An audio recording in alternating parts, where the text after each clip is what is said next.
Hey, this is Jen Johans at filmintuition.com and filmintuition on social media and Letterboxd. And this is Watch with Jen.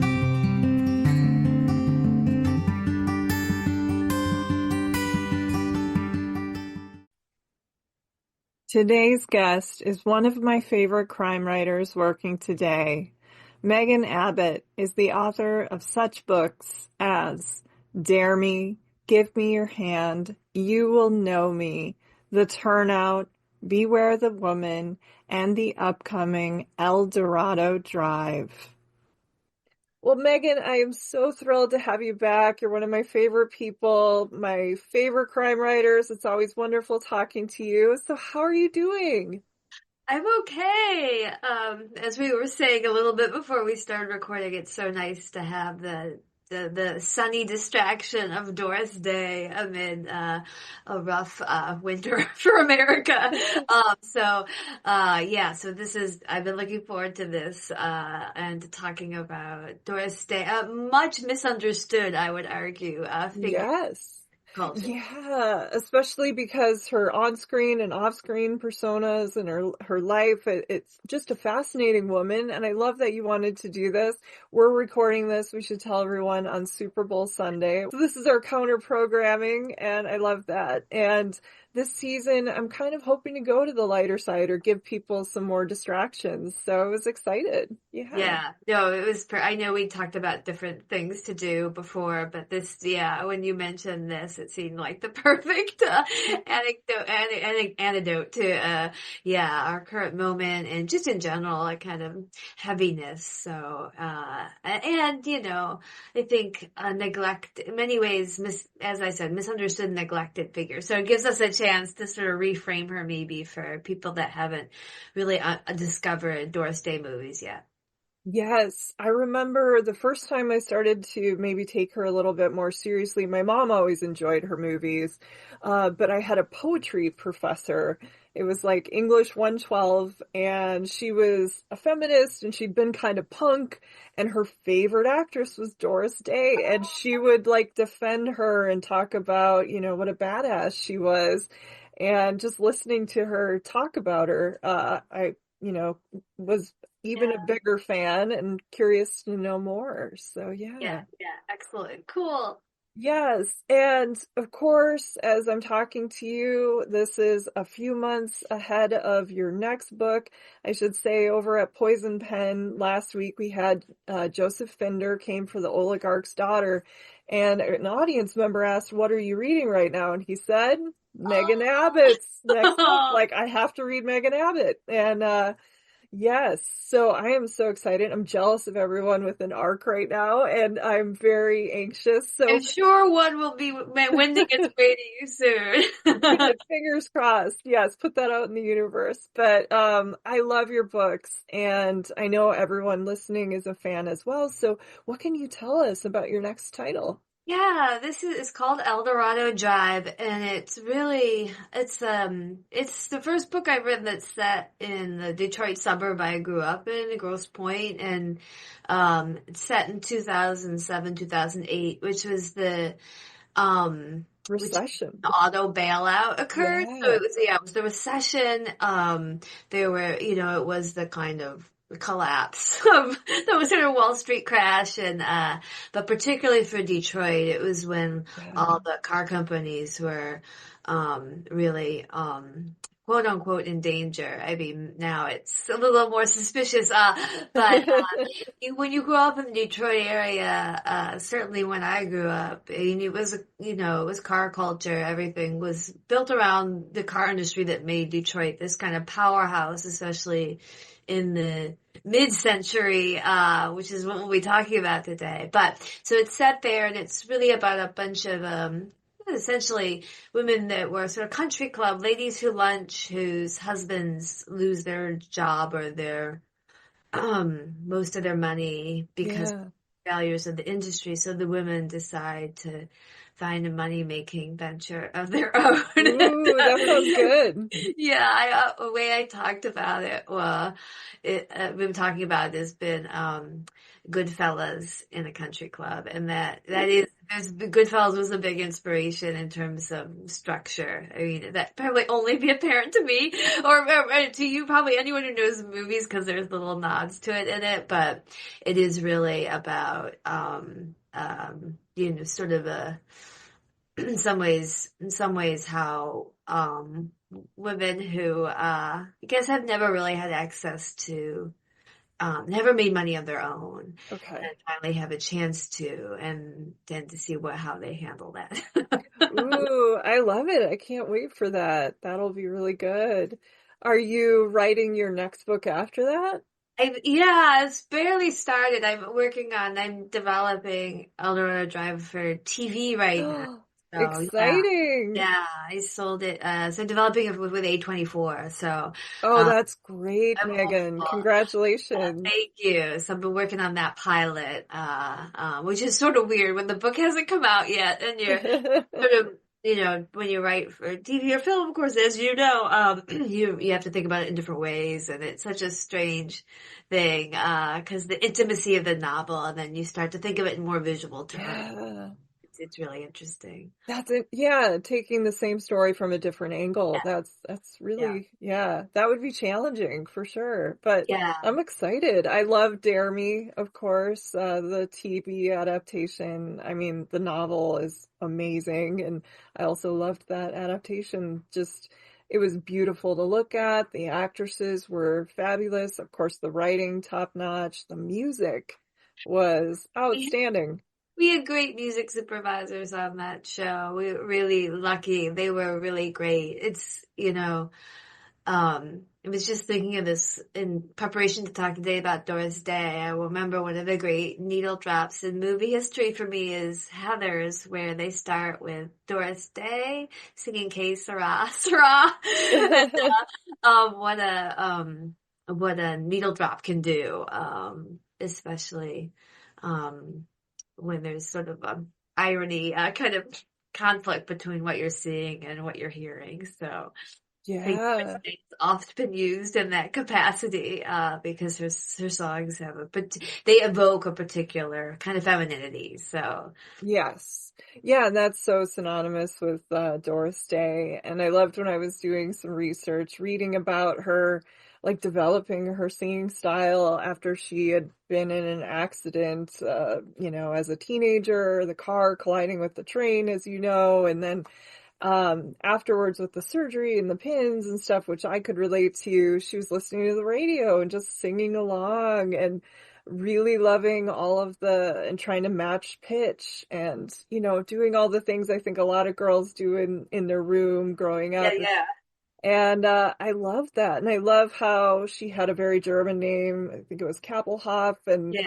they changed it to Day because of the way she sang a song. And yeah, so talk to me about your love of Doris Day. Have you always been a fan or? Yeah, it really does go back to childhood for me. And you had mentioned your mom, my mom, I think, Yeah, turned me on to Pillow Talk, and was always a favorite. But really, all of those Send Me No Flowers and The yes. Thrill of It All, and this sort of sex comedy, in particular. Mhm. Then, and then in my 20s, um, my ex-husband and I, who was my husband at the time, which sounds so sophisticated to say, my husband at the time, but we just sort of made this effort. This is in the era of DVD stores dying, and in our case, it was Kim's Video and Tower Oh, Video. wow, yeah. Yeah.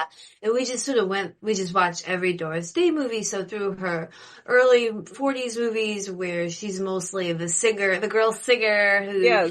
is in this, and, it sort of comes and sings a few songs, and, Romance in the High Seas, and some of these nostalgia pieces she did, but then moving through, her more complex work, and then to the really kind of postmodern sex comedies that maybe she's most famous for today, and then through just some of the bitter ends. Some of the last few are not so great, but yeah, we just sort of went through them all. So I've always had such affection for her, and with I guess a recent guest of yours, Jack Pendarvis, yeah, he and I read a biography of Doris Day together a few years ago. So so we sort of filled in with some of the life details, like the injury, like Yeah. so many artists, speaking, of Scorsese, Yeah. who are sick, have sick or some kind of illness or, Mhm. incapacitated in their youth, and that sort of somehow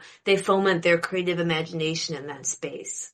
Yeah, it's a trigger, and that's when they find a new way of expressing themselves or a new outlet. Yeah, absolutely. And when I was talking to Jack, he mentioned, I can't remember if it was on air or off air, that you guys have like a two-person book club where you read celebrity memoirs. And I mean, some of these are very, like historical figures. You shouldn't just say they're just your regular memoirs. And then some of them are your everyday people. But I love that you guys read about Doris Day. And I think you said you've been talking about Doris Day with Jack for like ever, basically. Yeah, literally, I think one of our first conversations, we met over email.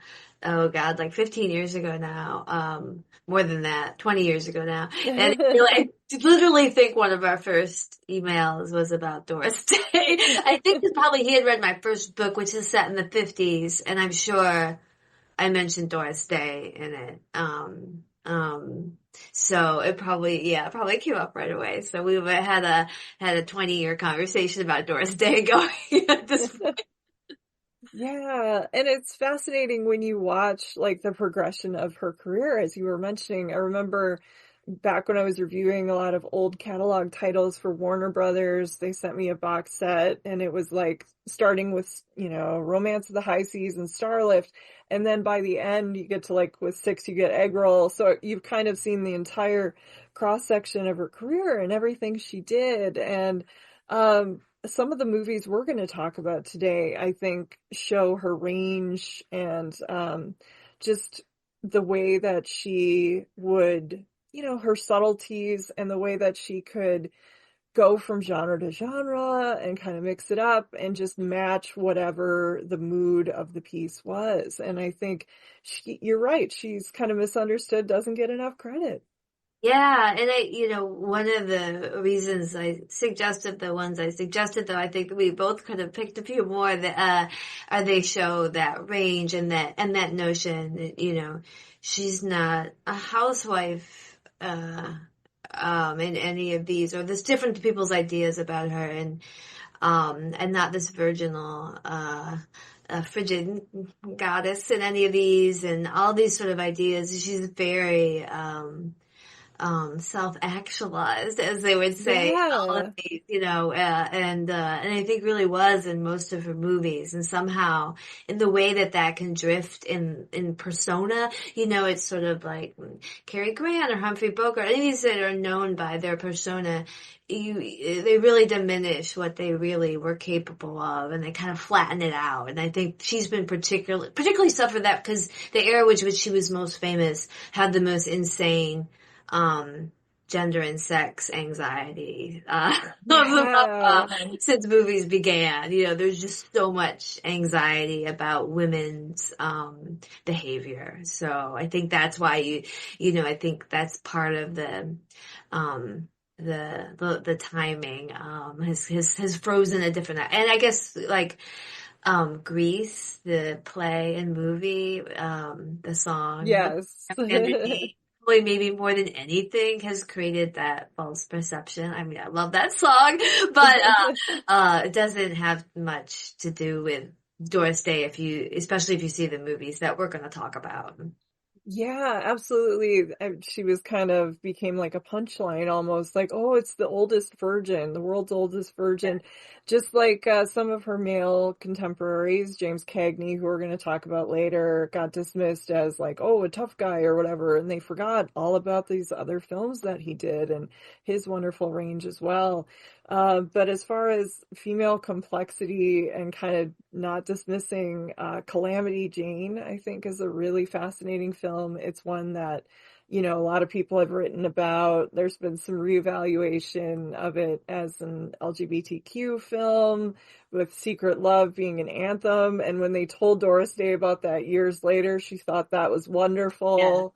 I think it's a really fun one. I hadn't seen it in forever, so What were your thoughts on this? Yeah, this side one I'd always loved, and like I think it's almost like you can't. I mean, I think it's so clearly a queer movie. It's Yeah, almost yeah. impossible to watch any other way, and Pretty it's much. Yeah. yeah, and that's kind of what I love about it because it's so free to, essentially you have Calamity Jane, sort of swooning for this Yes. military officer, while she, immediately becomes attached to this young female singer in town and they, end up, shacking up Yeah. and A making a woman's home together, touch. a complete Boston marriage and Yeah. and everything is like this is sort of the to get super gender theory about it, but one of the, I think it's Eve Sedgwick who first set this up, but the notion that the same-sex desire in American literature and therefore film, to the way to sort of get it in there, to smuggle it in, is you triangulate it through a heterosexual romance. And that's what you see, in this movie, that is saying that she's in love with this man, but really, really the love Yeah. is between these two women and is, quite, feels quite, Complicated. yes, Yeah. exactly. Because there's betrayal there. Of course, it's convoluted. It's a movie of its time. So, you like the man I like, and then he likes you, and vice versa, and stuff like that. But at the heart of it, the big betrayal that feels like it hurts the most, or the biggest sense of heartbreak, is when the two women aren't together anymore, or when they have that falling out for a little bit. Yes, it's devastating. It's Yeah. because you feel their connection, and it's sort of the classic case of who seeing her crush and her crush kiss. Yes. It's like who's she jealous of here? And it's so clear. And Secret Love, of course, has all these shadings. It's a much like we'll see with Pillow Talk, which we'll talk about later, the subtext really is the text, and it's just a way of expressing a real genuine, love between two women, without, saying it. And that, yeah, I think that's the relationship that the movie spends the most time on, that treats the most seriously. So I think all signs point to that. And you get to see it, Doris Day, being, a kind of, a really like a badass in this, Yeah. she's dressed in a butch fashion, as they would say, and she knows how to use a gun, and she's not afraid to start. Even the way she stands, if you look, Doris Day does not stand like this in other movies. She's really adopted this physical presence that feels so Hmm. powerful. And I think you could think about Joan Crawford and Johnny Guitar as I being, was, yeah. yeah. I mean, that's the sort of, darker, more noir version of it, just in terms of tone. But there is a big similarity with the way they wear those pants around all the men, and that feels so, out of place and yet in place in the Western. So it's just, Yeah. it's kind of a dazzling movie in that, they have the two women, Doris Day and what's her name? Alan Ann McLary plays, Katie, Katie, yeah. yeah, who, they sing this house cleaning song together called, Yes.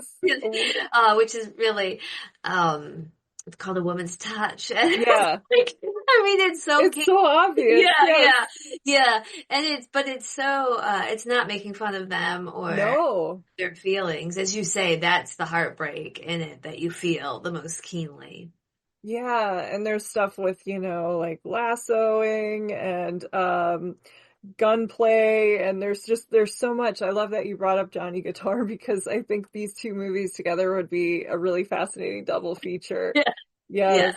I did an episode on rodeo movies with Krista Faust, and I can imagine, she would write like an Yeah. amazing piece on this. Yes. Totally. Yeah. Yeah. No, I think this is a really good one. I was glad that you chose it. It had been a long time. And then after this, of course, we have the film that she was proudest of as far as her performance goes, and the actual, and I think maybe because she could relate to a lot of the things that were in it, is Love Me or Leave Me. And I know this movie means a lot to you. Yeah. Yeah, this is a really, people need to see it that haven't seen it, because I do think that people have certain ideas about it. I don't know. But it is, putatively the sort of biography of Ruth Etting, the torch singer. Yes. There are a lot of, I mean, it's pretty faithful in many ways, but so it's set in the 20s when she was sort of reigned, and she was sort of famous for being dominated by a kind of low life gangster manager, and it led to some of the drama that you see in the movie. But James Cagney plays that gangster manager, and their relationship is so complex Yeah. at every turn, and this mix of transactional and other valences, that at every stage. I mean, it was written by Daniel Fuchs, who's really one of the best screenwriters. He wrote Crisscross, and he's really a great noir screenwriter. And this really is a noir at heart. And this is really maybe the best James Cagney performance among many. You can't believe that you feel sorry for him, because he's pretty abusive and dominating, but he's not trying to get you to like him either, but it's so fully human a performance. The empathy, you understand, and there's something about the way Cagney cuts right to the core. Yes. And I had read, you probably did too, that Doris Day was not sure if she could play this part, because would the public accept it? Because really this is a woman that, for all intents and purposes, is using this man's feelings for her to advance her career, which is completely how you had to operate in that era, and to a certain extent any era. But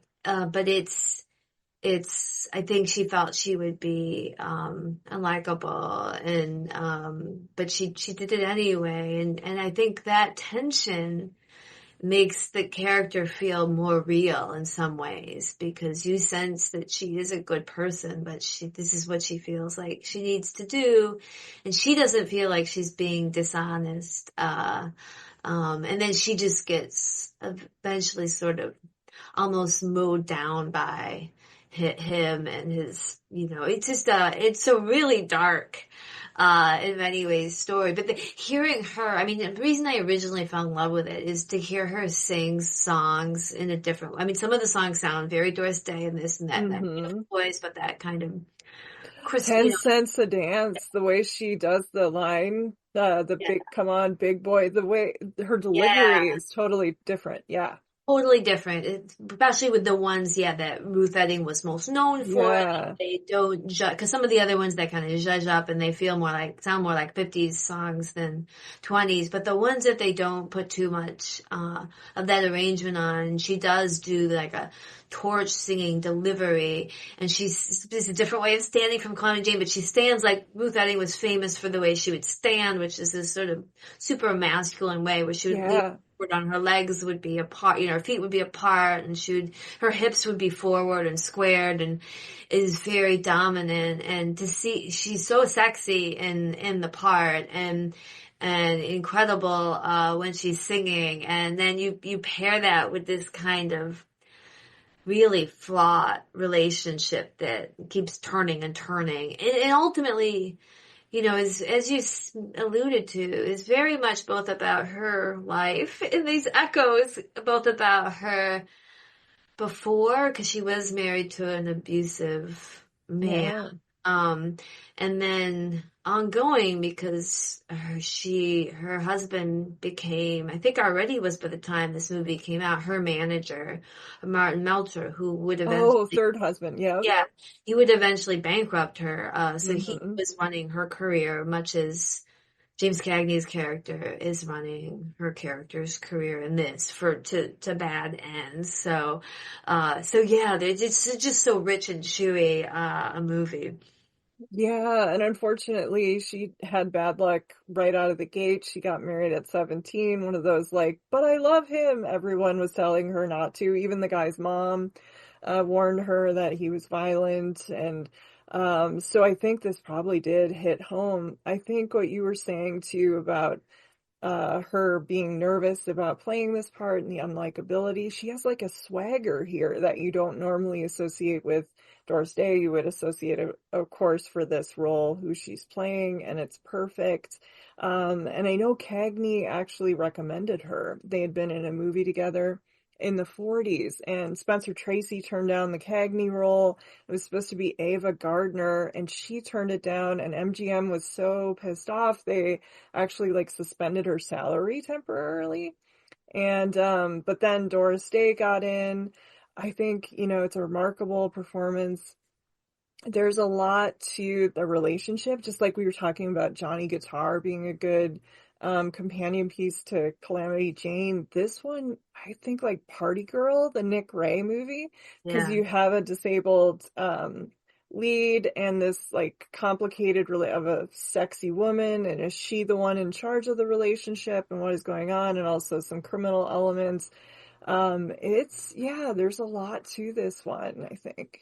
Yeah. Yeah, I think there are a lot of parallels in noir movies in general to this, because you often see these transactional Yeah. romances that are disastrous usually, and I think that is just sort of humming through this. And I think it would have been like, look, I would love to see Ava Gardner in every movie, but Oh I yeah. think Yeah. she would have been.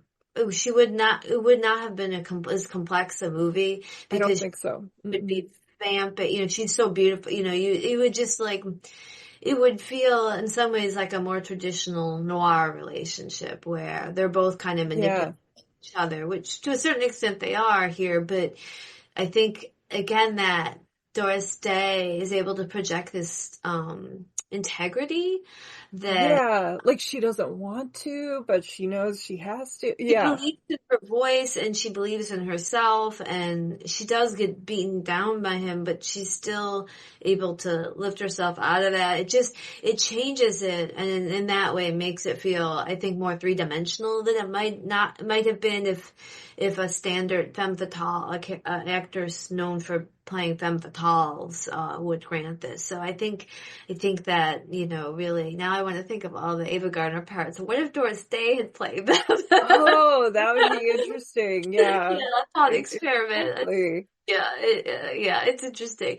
But yeah, it's just, I think people probably, um, She would have been almost, I mean, and Doris Day is extremely sexy in this, but yes, maybe a little too va va voom, and it would have almost been a signal like we're watching noir instead yes, of we're yeah, watching this complicated human story that happens to have these other elements, that's maybe. right. That's right. That's right. And it's just sort of more, the relationship is even more upsetting, I think, because Yeah, of, you feel Doris Day adding, you feel her constant roiling anxiety. Like how long am I going to be able to get away with this? Like what am I yes. like doing here? Am I, you just and it really takes some dark turns. But it has an amazing ending, and I won't spoil it, but it's both dark and not dark, and it really interesting, and just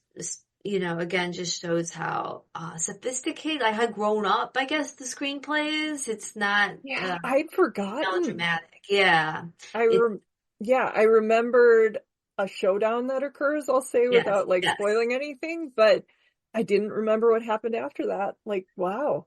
Yeah. And it really, and that part is based on real life, which makes it Yeah. all the more, yeah. So I hope some people start to rediscover that one, which is easily streamable if you don't have a hard copy. So.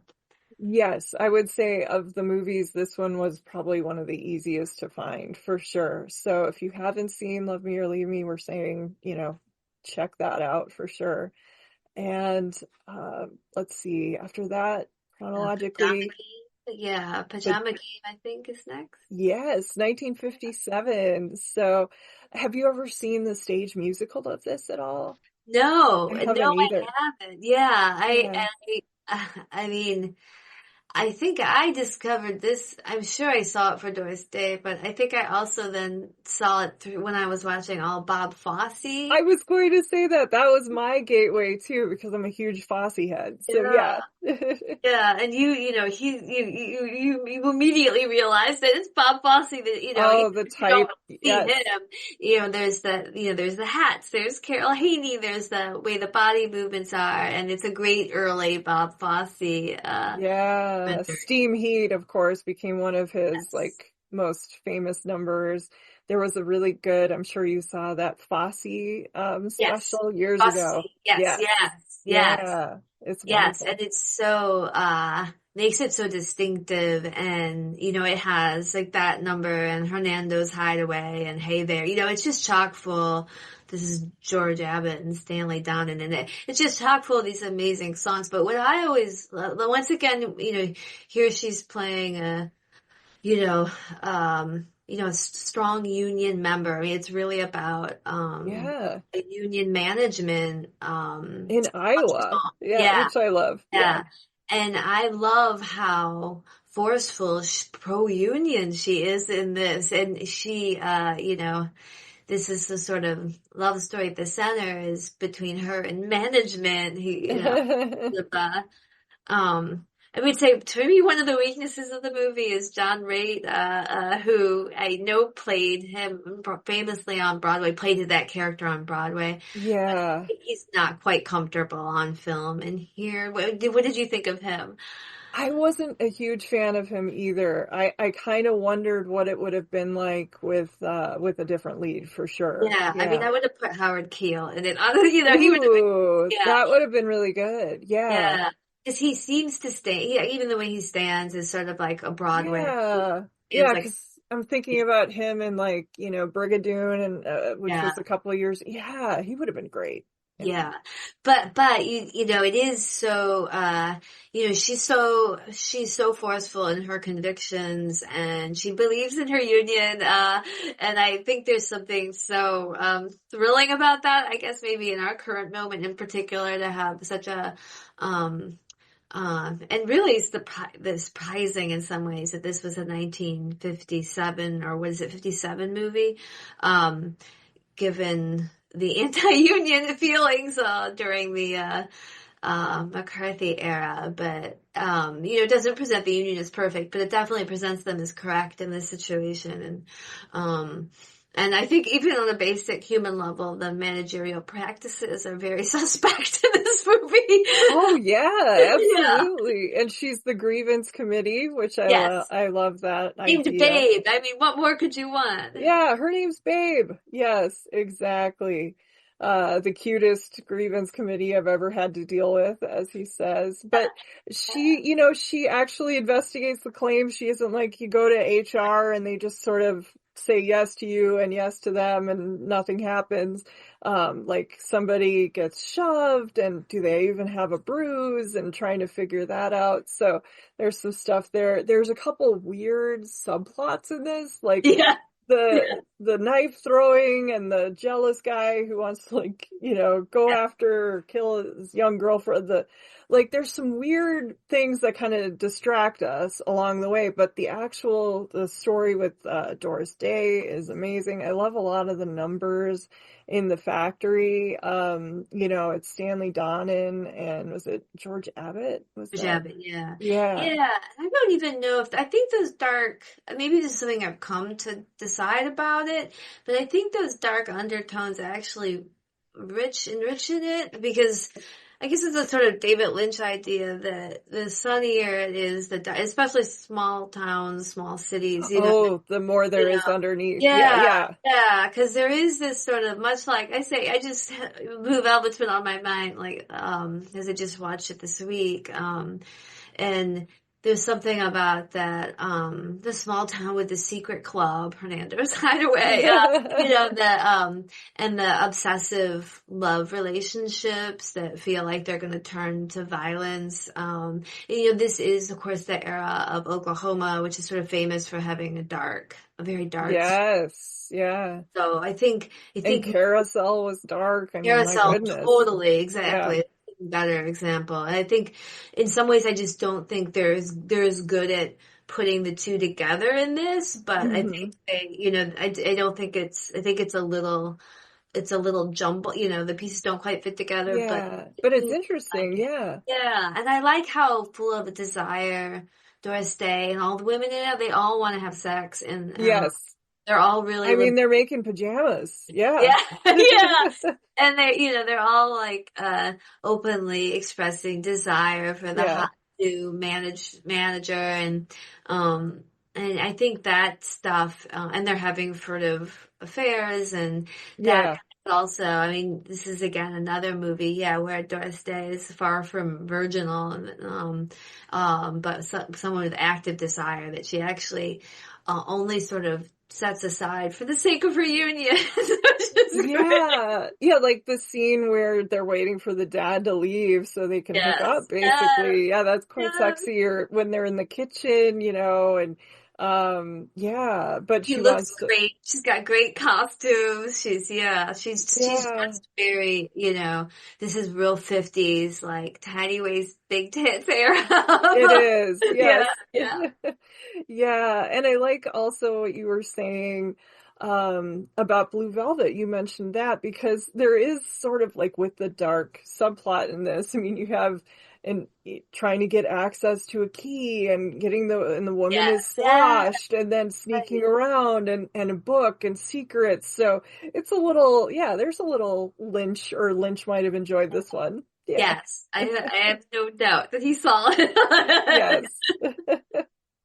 Yeah. No, this is a good movie. And like we were saying, if you're a Fosse fan, you love Cabaret and you love all that jazz, you're going to want to check this out. Sweet Charity, you can kind of see the evolution of Fosse for sure. Yes. Totally, totally. And I guess that brings up to, like, probably, I guess maybe her most famous movie, would you say? Yeah. Yeah, I The think, one synonymous with her, probably. yeah, Yeah. yeah. And that sort of gave her a whole second career, because, Yeah.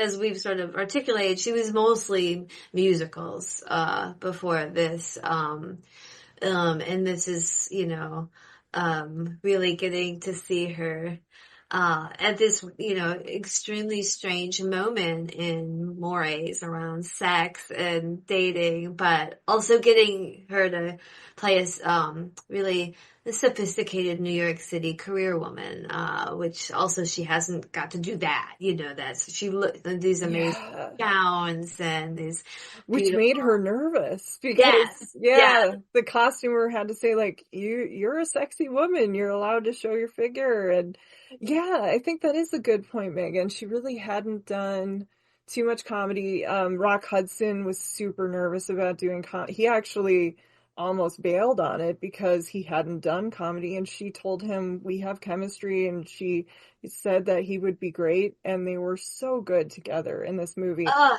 I mean Ugh. that's what the movie depends on, and it's like you think can you really see electricity on screen, and you can between them. Yes, they genuinely like each other, and Yes, and you you can't feel fake that. No. no, no, they're having so much fun. I always think of the piano bar scene when they sing Yes, Roly roly Poly poly. song, and you can tell they almost feel you almost feel like they're gonna have to break scene because they are having so much fun that they're laughing and they keep making each other laugh, and it's like what a smart director, Michael Gordon, to like, let that be part of the scene that they, it feels very natural that they are having the Yeah. time their lives. And Yeah, because one or both of them is always kind of winking at the audience yes. because we're in on the joke. She said, of course, that she couldn't play things funny. It wasn't, she had to play it as serious as possible, even when it was ridiculous, and that's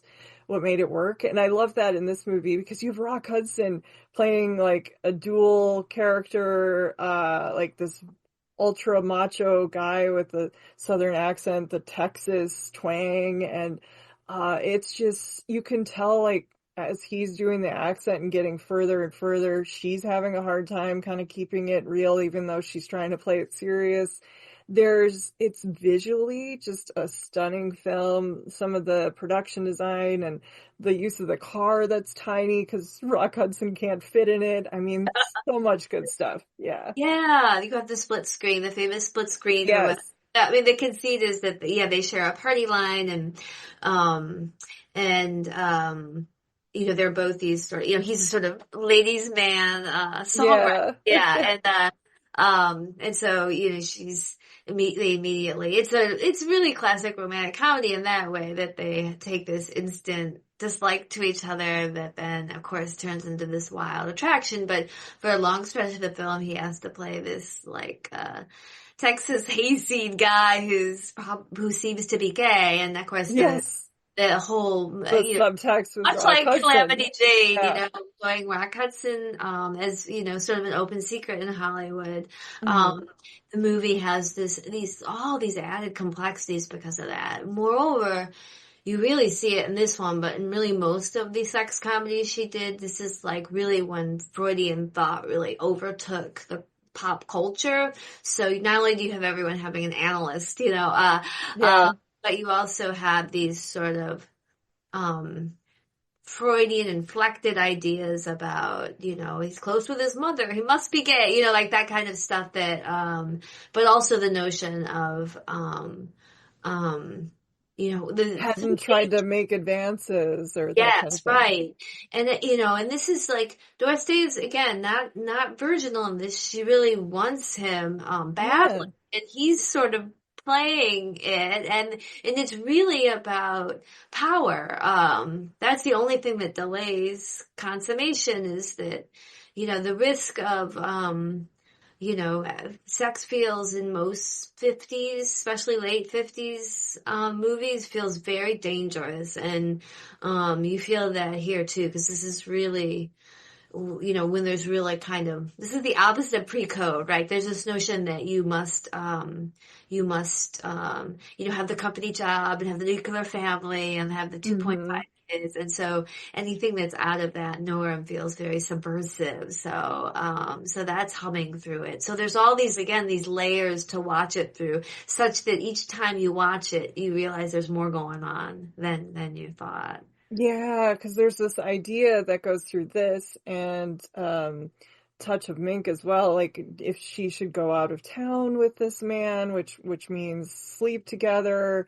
And in this case, it's like, would she be having sex under false pretenses because he's lying to her? So it does feel dangerous, and it feels like we don't want someone to take advantage of Doris Day in that way. So that's interesting. I talked about this movie a little bit last spring with Nell Minow. We did an episode on Thelma Ritter, and this movie, just like a lot of these, the Yeah. supporting cast just kind of steals it. Like Tony Randall, any Yeah. scene he's in, he just walks away with it. Thelma Ritter. The quartet is amazing. This is the film Doris Day and Thelma Ritter were both nominated for Academy Awards. You would think maybe like Love Me or Leave Me should have gotten her a nomination, but this was the one. Yeah. Yeah. And really, you could definitely watch this movie with Thelma Ritter alone because she's Yeah. one of the funny, her and Rock Hudson, I mean, talk about chemistry. She and Rock Hudson In the bar. the bar is one of the funniest scenes I've ever seen in my life. But it's sort of like these side characters always get like one note that they have to play over and over again, and they're so good that they find new ways to do it. So Yeah. Randall is this sort of neurotic, and Thelma Ritter is alcoholic, which is hilarious. Yes. It's always hilarious. But she's just has an bottomless capacity to hold her liquor. And, Yes. and it's just a really truly bravura performance. So yeah, these are ones where like everything is working perfectly. You know, it looks great, the chemistry's there, the supporting cast is killer. You know, it just has all the pieces, and it just works. And you know, there are other ones. You know, I really love. You know, all the ones she did with Rock Hudson and James Gardner, they're all kind of Oh great. my goodness. Yeah. Yeah, Thrill of It All. I love Send Me No Flowers is one of my faves. Love Her Come Back is also subversive. Yeah. Yes, yes, yes. Oh, But and Move Over Darling, of course. Over Darling, right? Yes, God, yes. But I think this and Thrill of It All, I'm especially fond of because she plays a career woman. Some of these she does Yeah. play like a housewife, and she's Hmm. always an interesting housewife. But there's nothing wrong with housewives. But again, just trying to show that there was more to her than these sort of ideas Yeah. about her as being wholesome, and she's um she's not wholesome here. She's a full-blooded woman, Yeah. you Yeah, know. she's feisty. I love at the end. Oh, she wants the phone inspector because she can't get through. And then at the end of the movie, she takes revenge in a really funny way with Yeah, her interior design. Yes. I remember when I was talking to Nell, one of the things she loved about Thelma Ritter's character in this is Thelma gets, a love interest of her own. And so there's like, supporting, like romantic plots that pay off, which is good. So this is, it's showing women in different avenues of their life. And I think when we think of Doris Day, we just assume Head in the Clouds or, this sort of, like you said, the Grease, Look at Me, I'm Sandra Dee song. And yeah, there's a lot going on with this woman, and her relationship too with the Tony Randall character is good. She doesn't want to take advantage or lead somebody on if they don't have chemistry. She's very upfront about that. Yeah. yes, yes, definitely, Mhm. definitely. And I think where you see more of maybe where this stereo comes from is actually the next couple we'll talk about. Yeah. Um, I think you really see the era showing itself, and also the way Hollywood treats women of a certain age, which I can't imagine them, um, we don't get that kind of vibrancy, though.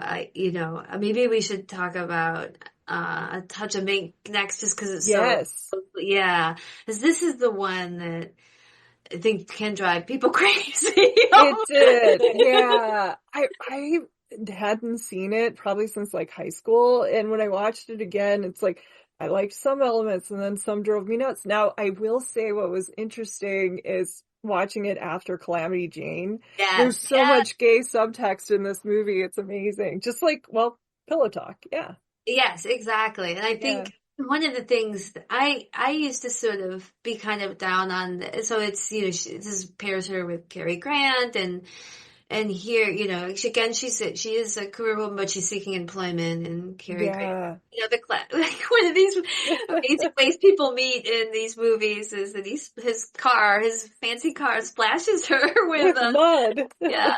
And great, but this, the whole, he's a ladies' man, and the whole notion is like, can she resist and ensnare him at the same time? But I've come to really think it's actually maybe the most subversive of these movies, because it really shows how you cannot win, as a woman. That's true. Yeah, because even at the end, I mean, I don't want to spoil Yeah. everything, but yeah, it's an inverse. Yep. That's right, because she clearly wants him from the Yeah. start. She knows that what will result in that. She knows how women are discarded, and Yep. that your job in that era as a woman is to not surrender yourself without a ring, and Yeah. the movie has no respect for that notion, but it understands that that's the sort of rule of the culture. But that's therefore she and then eventually even Cary Grant are so full of sort of repression that their bodies start to like manifest, you know.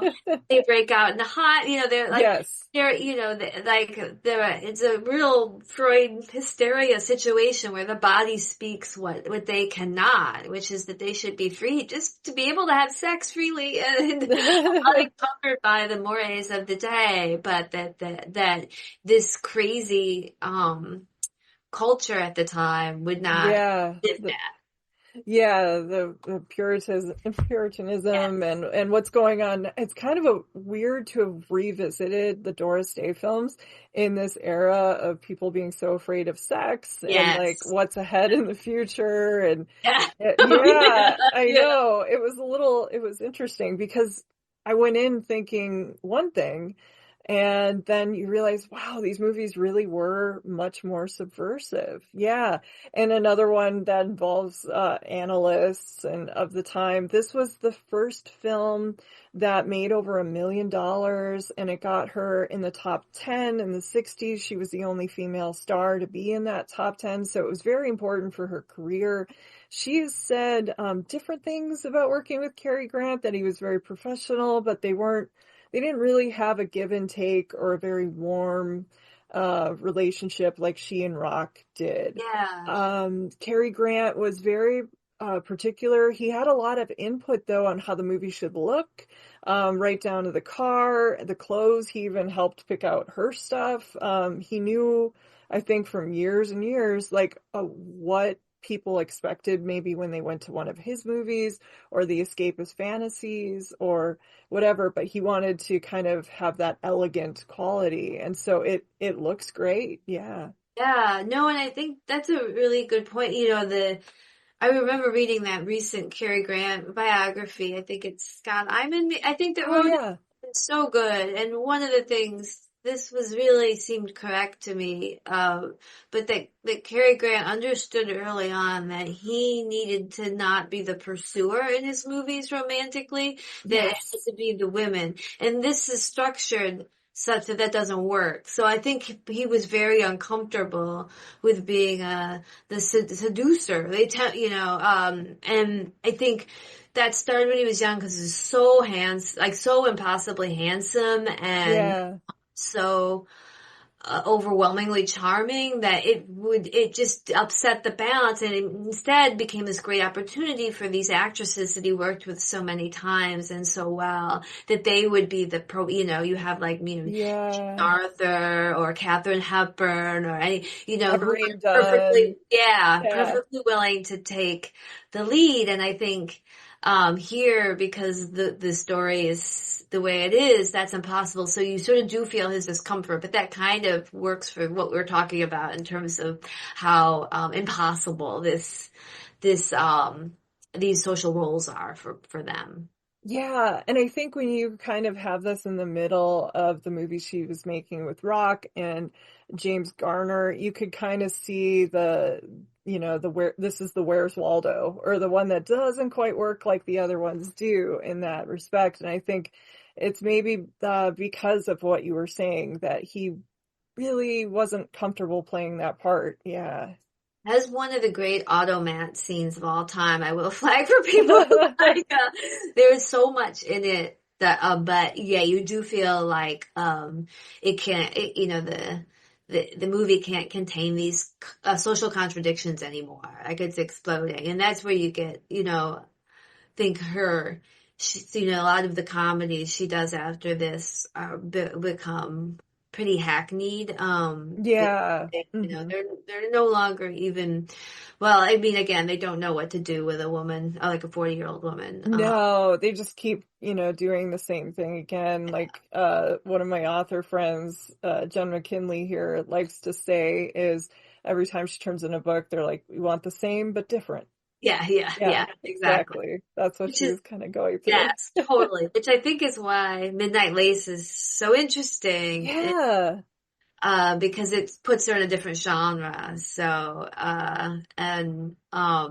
And it's such a fascinating and odd movie. Had you seen it before or? It had been a while, and it's interesting now that I'm thinking about it. It might have been one of our first conversations might have involved Doris Day. Didn't you have a poster for Julie?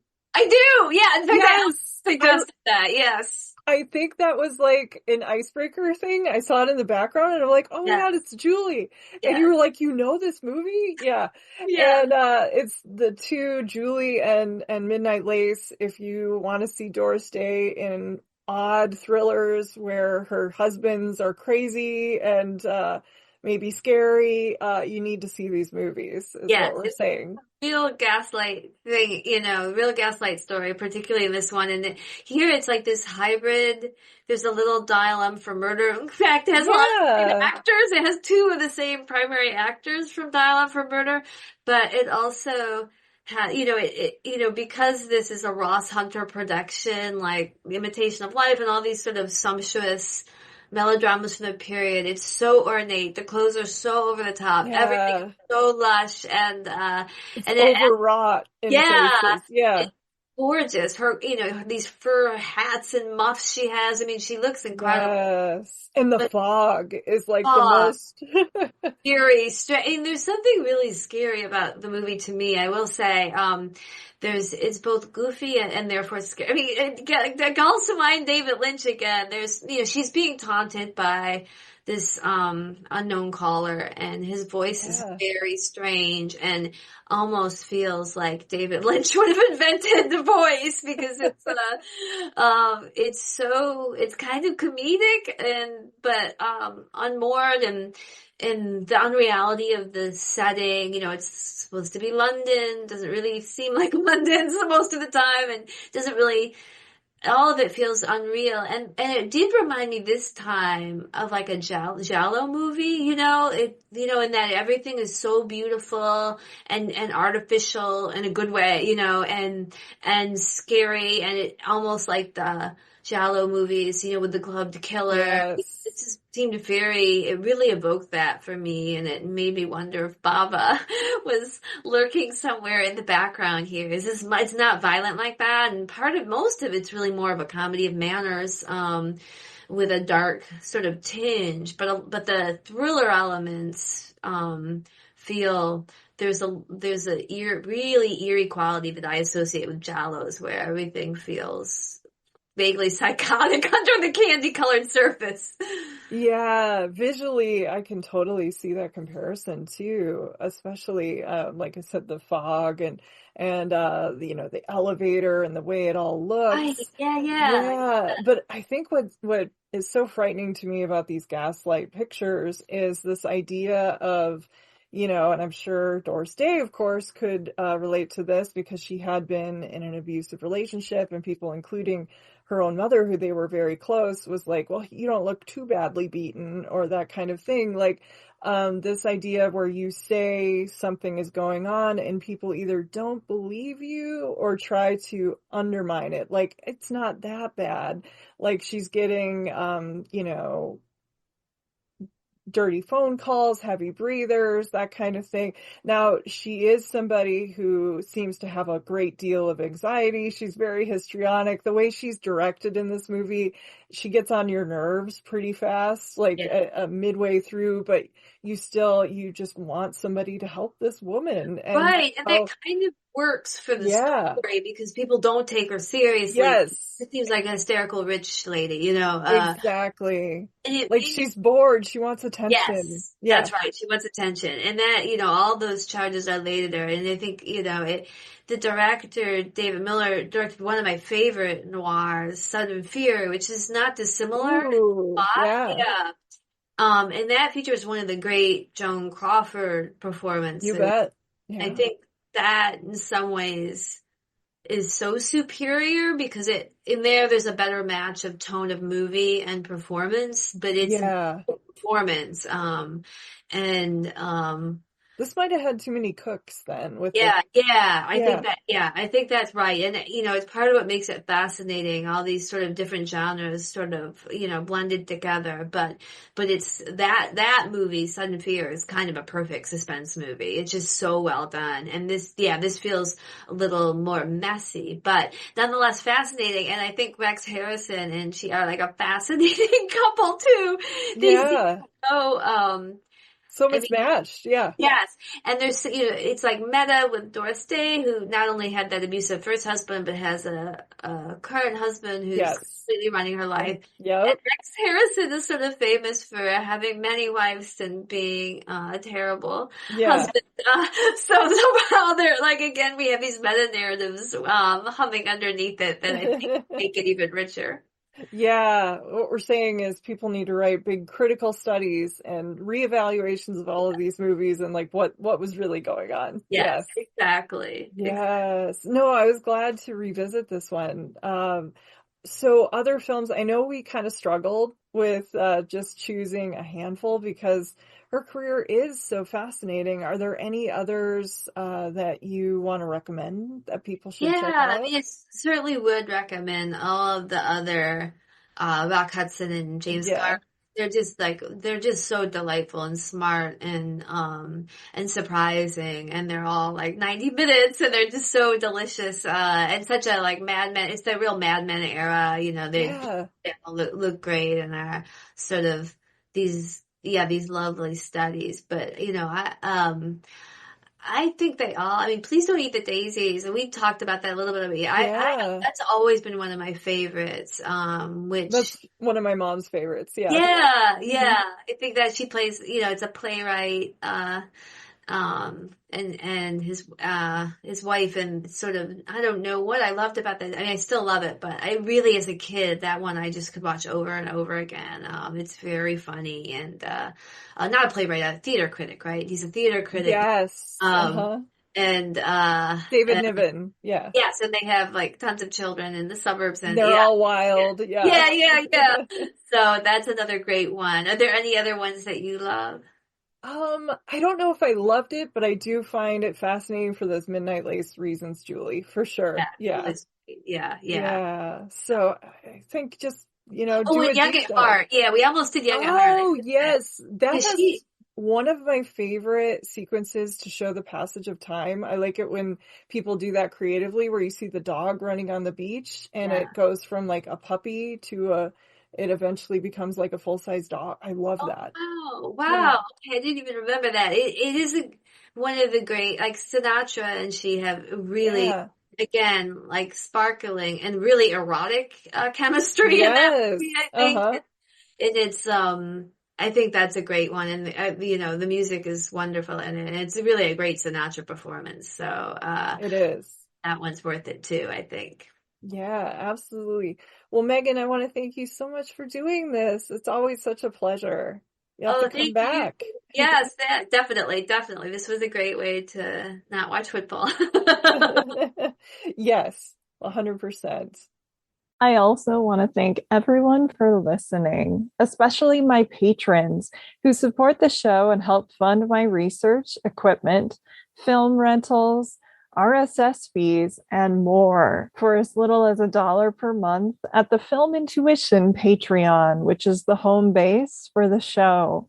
Other ways you can support the podcast are by sharing, reviewing, and subscribing to Watch with Jen wherever you get your podcasts, and also checking out the cool merch store hosted and created by our talented logo designer, Kate Gabrielle. You can find the merchandise store, including shirts, tote bags, stickers, and more by visiting filmintuition.com and clicking on the shop link. The show's theme music is solo acoustic guitar by Jason Shaw and is available in the free music archive. Well, until next time, please take care and happy movie watching.